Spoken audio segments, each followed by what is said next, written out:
Hello everyone, स्वागत है आप सभी का एक बार पुनः आपके अपने यूट्यूब चैनल हरीश क्लासेज पर। जैसा कि हम यूपी बोर्ड क्लास 12th 2024 में जो इंग्लिश क्वेश्चन पेपर हुआ है 3 से 16 ईए, इसे छोटे छोटे पार्ट्स में डिस्कस कर रहे हैं। तो आज हम सिंटैक्स के अंतर्गत जो क्वेश्चंस आपसे पूछे हैं इन्हें डिस्कस करने जा रहे हैं। तो निर्देश में आपको दिया है, जो वाक्य आपको दिए हैं इनमें से किसी एक को करेक्ट करना है। तो इसमें फर्स्ट क्वेश्चन है, knowledge is even more preferable than riches. यानी कि जो नॉलेज है, जो ज्ञान है, वो संपत्ति की अपेक्षा अधिक प्रेफरेबल होता है। तो साथियों, कॉन्सेप्ट लिखेंगे पहले आप। यहाँ से लगातार पेपर आपसे पूछता है, अगर आपको प्रेफर दिया जाए, क्या दिया जाए, प्रेफर, या आपको दिया जाए प्रेफरेबल, ये एडजेक्टिव के एक्सेप्शन केस हैं, तो इनसे पहले पहली बात आप ध्यान रखेंगे, मोर का प्रयोग नहीं करेंगे। इनसे पहले किसका प्रयोग नहीं करेंगे, मोर का। इनके बाद कभी भी आपको THAN कंपैरिजन कंजंक्शन का प्रयोग नहीं करना है। इसके साथ प्रीपोजिशन टू का प्रयोग करेंगे हमेशा। तो गलती आपको पता चल गई ही होगी कि जो प्रेफरेबल दिया है इससे पहले हमें मोर का प्रयोग नहीं करना है, और प्रेफरेबल के बाद में जो देन दिया है उसके स्थान पर हमें टू का प्रयोग करना है। कॉन्सेप्ट क्लियर है। प्रेफर या प्रेफरेबल से पहले मोर नहीं लगाएंगे, और इसके बाद कभी भी देन का प्रयोग नहीं करेंगे। किसका प्रयोग करेंगे हम, टू का। बात क्लियर है ना सभी को? ठीक। जैसे कि मैं एक क्वेश्चन दे रहा हूँ, इसका कमेंट में आंसर देंगे। मैंने कहा डेथ इज प्रेफरेबल,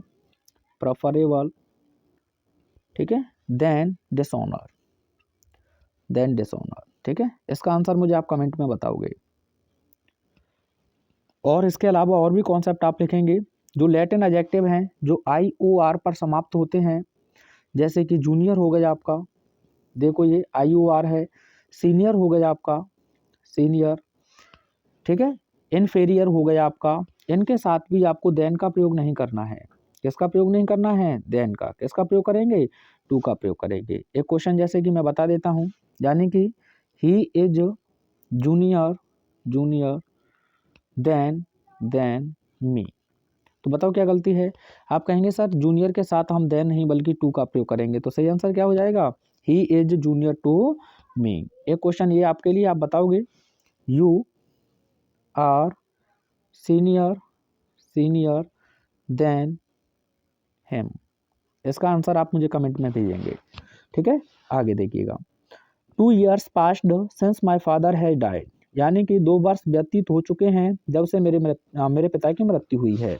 तो साथियों, आपने सिंस को तो एक प्रीपोजिशन के रूप में पढ़ा है ना, प्रेजेंट परफेक्ट कॉन्टिन्यूअस में, जिसमें हैज या हैव के साथ में आपको बीन का प्रयोग करना होता है। कब, जब सिंस के बाद में स्पेसिफिक टाइम दिया जाता है, निश्चित समय, है ना। जैसे कि बजे हो गया, आपकी सन हो गई, महीनों के नाम हो गए, दिनों के नाम हो गए, ठीक है, ऐसी स्थिति में। लेकिन यहाँ जो सेंस है आप देख सकते हैं, एक फाइनाइट वर्ब पास्ट है और दूसरी यहाँ हैज है। तो सेंस जब कंजंक्शन की तरह कार्य करे साथियों, किसकी तरह कार्य करे, कंजंक्शन की तरह। सेंस जब एक कंजंक्शन की तरह कार्य करे तो पहले को आपको प्रेजेंट परफेक्ट में रखना है, यानी एक वचन के साथ हैज और बहुवचन के साथ हैव, और इसके बाद थर्ड फॉर्म का प्रयोग करना है। बाद वाले क्लॉज को आपको स्पेसिफिक पास्ट में बनाना है, तो आपको केवल पास्ट इंडेफिनिट में रखना है। जनरली अफर्मेटिव देगा तो आप सेकंड फॉर्म का प्रयोग करेंगे। तो सेंस जब एक कंजंक्शन के रूप में कार्य करे तो पहले को प्रेजेंट परफेक्ट में रखेंगे और बाद वाले को पास्ट इंडेफिनिट में। तो क्या गलती है बताओ जरा।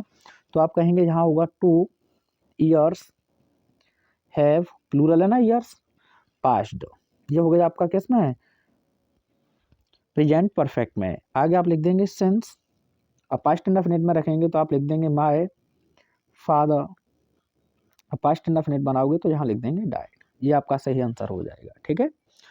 अब देखो, मैं जो आपको कॉन्टिन्यूअस की बात कर रहा था, तो ये क्वेश्चन है जैसे he has been living in Agra since 3 years। बताओ क्या गलती है इसमें। तो आप कहेंगे सर यहाँ 3 years क्या पता कौन सी है, अनिश्चित है, तो यहाँ सिंस नहीं बल्कि क्या होना चाहिए, फॉर होना चाहिए, क्योंकि निश्चित समय के लिए हम फॉर का प्रयोग करते हैं, ठीक है। तो मिलते हैं नेक्स्ट वीडियो में। Thanks for watching.